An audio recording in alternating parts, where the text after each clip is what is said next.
have a person who finds it extremely difficult to control their worries. These are folks who often feel really keyed up or on edge. They feel really restless. They may have difficulty concentrating. They're very irritable at times. They often don't sleep because they worry so much. In order for you to actually meet clinical definition of this disorder, you have to have symptoms that I just described that cause you really significant distress. They have to impair you either in social functioning, your professional functioning, or other important areas, and it could really lead to impaired decision making, and in particular heightened fear responses. And that's where we see Hmm. cases where somebody may brandish a firearm in response to a perceived threat, maybe not reacting, but overreacting to something they saw.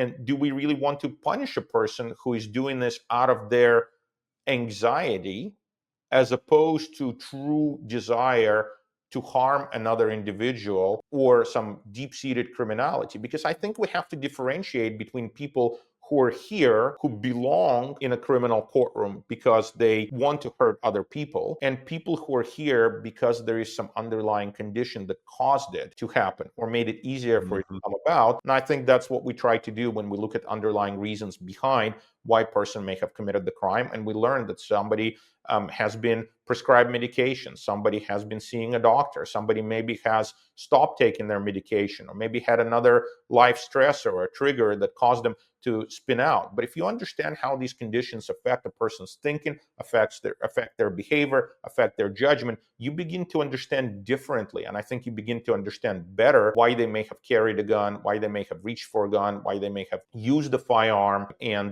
nobody is saying that you're going to get a walk on a murder because you suffer from anxiety. That's not the situation Sure. we're describing.